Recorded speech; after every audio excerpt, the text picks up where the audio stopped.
Joining us today for a TEDx talk is the exuberant personality sweeping across the radio waves all over the nation. Let's give a big warm welcome to Ricky Strawberry.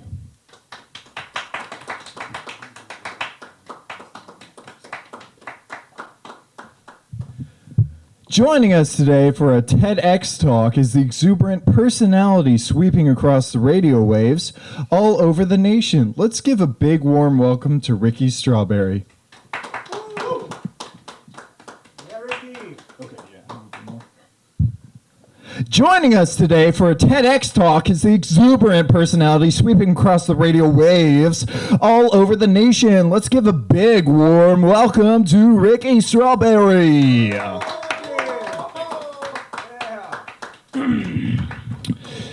Technology, education, design.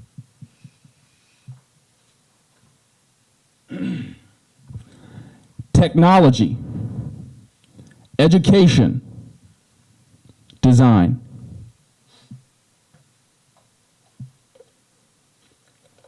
You know, I was actually at the intersection of technology, education, and design just the other day. There was a man there. He offered to suck my penis for $20. I said, come on, man. What are you doing? Don't sell yourself short. Tossed him a crispy Ulysses, $50. Told him, get to fucking work right now and do not forget the undercarriage. It's the most important part if you ask me. Now, I'm a job creator, right? I'm like a god in this country. Me and guys like Chuck Engelstein, we're the engine. You're the grease, the fat.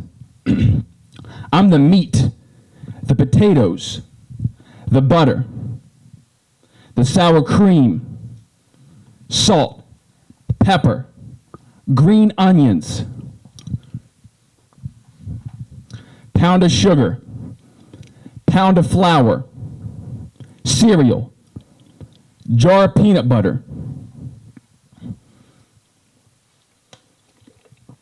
dried apricots, loaf of bread, and none of that fucking whole grain bullshit with the fucking bird seed on top. All jokes aside, guys, I did just go pescatarian recently. That's right, I only fuck fish now.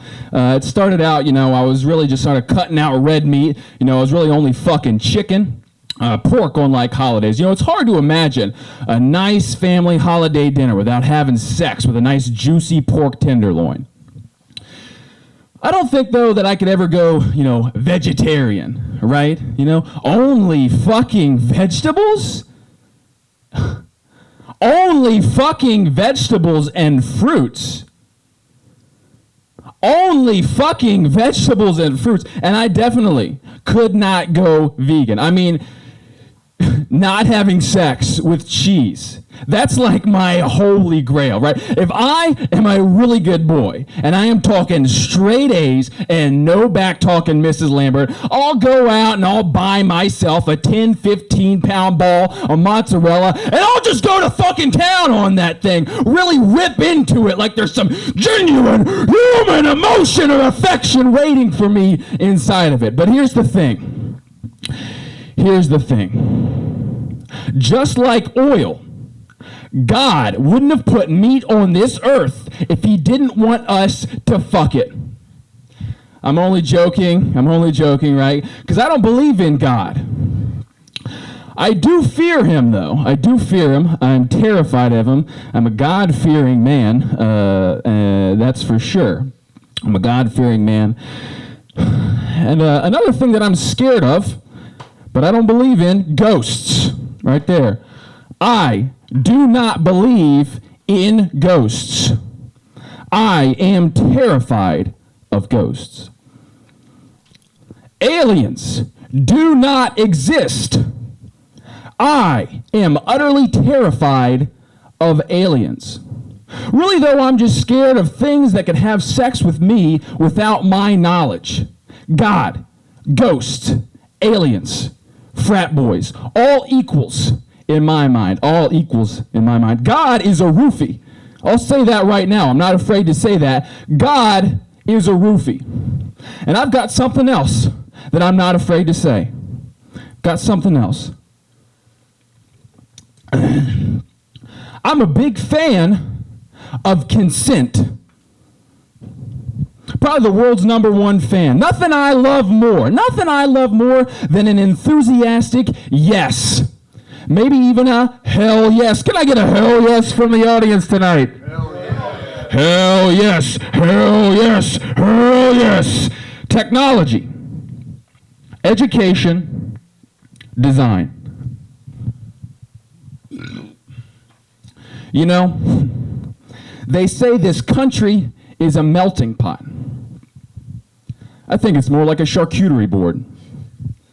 Lots of meats, lots of cheeses, fruits, crackers, some different condiments, different sauces, pickles, other things as well in there.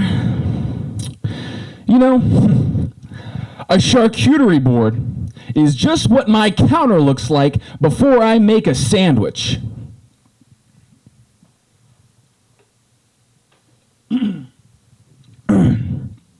Charcuterie isn't a food. Charcuterie is ingredients for a food, of a food. Like you're looking at a recipe, right? And you're at the part of the recipe where it says, you need to gather this. You need to gather this much of this. You need to gather that much of that. And you're doing it. You're getting everything together. But then you just stop. Right there, you just stop. You say, here's your food. Imagine the first guy that they tried to give charcuterie to. Here you go, sir. Here's your food. Excuse me, waiter, can you come back here for a second? What the fuck am I looking at? This is just like meats and cheeses on a tray or something. I thought I ordered that meat and cheese pasta dish, the charcuterie or whatever. Well, no, actually, sir, this is what you ordered. It's not a pasta dish. It's actually just like a meat and cheese on a tray, sort of like a little spread there. Meat and cheese is on a tray. What you're listing off ingredients of a food, like for a food. But this isn't a food. This isn't a food. This is ingredients for a food. Do I look fucking stupid to you or something? Do I look dumb? Huh? What is your end game here, bud? Huh? Do I look dumb to you? Are you trying to fuck my wife? Is that what this is? You're trying to make me look stupid in front of my wife, and then you're gonna fuck my wife. Huh? You're gonna take me out back in the alleyway, have me look at the pretty sunset, and then shoot me in my fucking head? Is that what this is? What if this was my restaurant? Huh? And I came after you, and I set a tray down in front of you, and it had flour, yeast, and a cup of water, and I said, here you go, sir, here's your loaf of bread. Wouldn't I look pretty fucking stupid?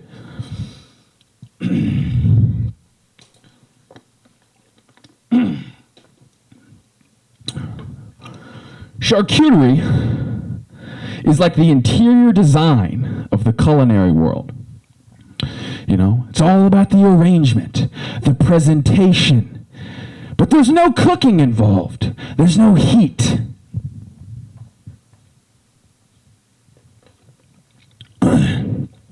Leather couch, medium rare. Mid-century ottoman, velour on the side, please.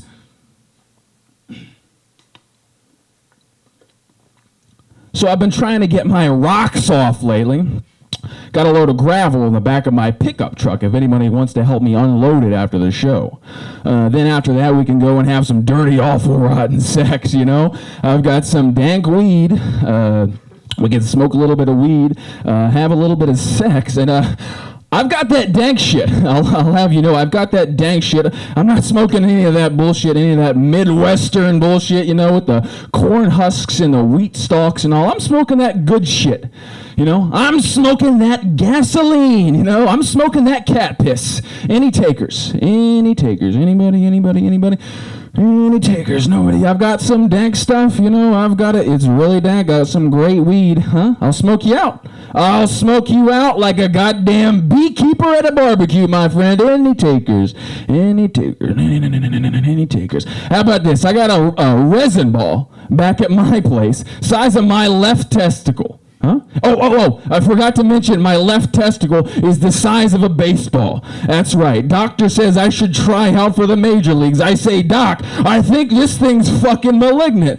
But I guess that's what you get when you go to your old T-ball coach for medicinal advice.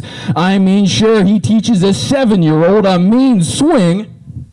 But is he really the most qualified person to diagnose my melanoma? I mean, sure, he teaches an 8-year-old a mean bunt, but is he really the most qualified person to give me my prostate exam, my bi-weekly prostate exam?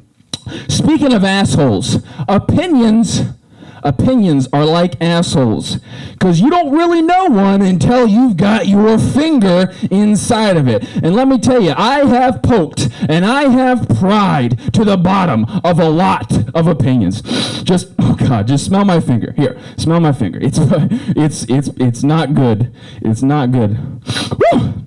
You know, it was Aristotle, father of the telescope, that first said, you can't know a man until you've smelt the inside of him. And in these divided times, we need to talk this all out, deeply sniffing and exploring each other's opinions to the deepest and fullest depths and extents.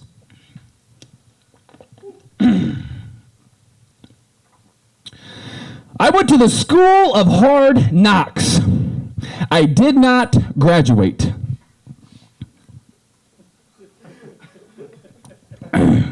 Technology, education, design.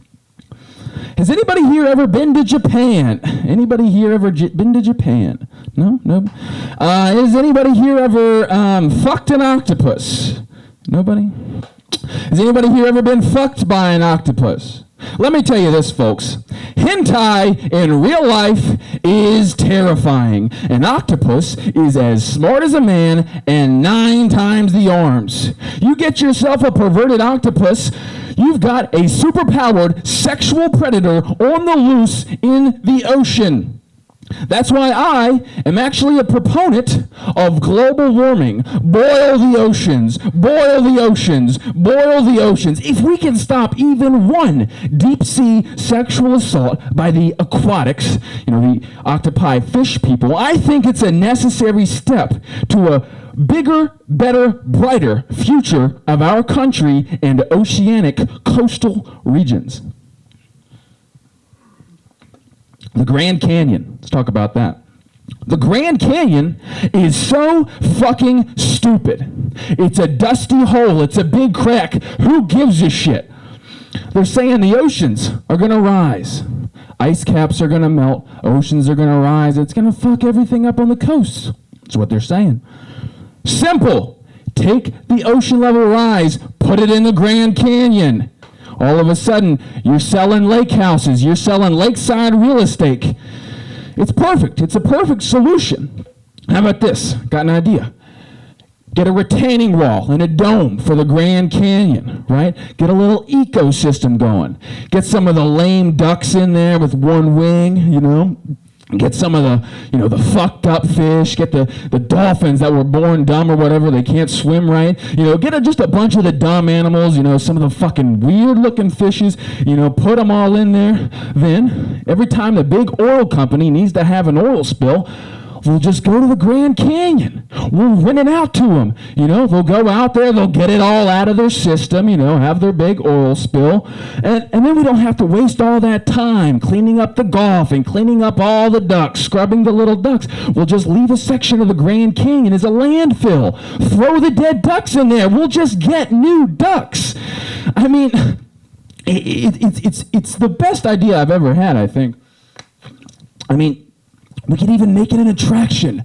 Buy your tickets to the oil show, folks. Everybody, buy your tickets to the oil show. We could set up a little zoo off to the side, right? Get a bunch of those animals that they do their, cosmetic testing and science experiments on, with the, they're all dismembered and everything. They have the horrible, horrible, awful chemical burns all over their bodies. We'll bring them in, cage them up, have people come. $10 to watch the freak show. $15, we give you an oil duck, get you toss it in there. You can feed them. $20, we open the cage up, give you lead pipe, send you in there, say you got 15 minutes, no questions asked. Soon enough, we got a whole ecosystem of commerce going, fully funded with beating monkeys and seals to death. It'll be awesome. We'll even open up a restaurant, right, next to the zoo.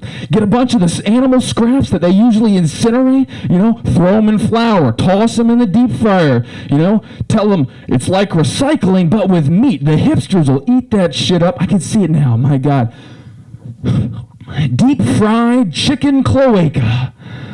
Bull toboggan po' boys. Oil duck burgers. Pink slime soup. Roadkill jerky, for the little ones to take a snack on the way home. One thing I hate more than the Grand Canyon, though, is terrorism. I probably hate terrorism more than anybody else ever has. What they did and what they took from us with 9/11 and the Titanic, it's inexcusable. We'll never get that back. Sometimes when I think about terrorism, it makes me so angry. It almost makes me want to commit atrocious acts of violence. But moving on from that, we've all peed the bed. We've all peed the bed, either as a kid, or potentially even as an adult. After having one too many pre-bed snow cones. But here's something to think about, right?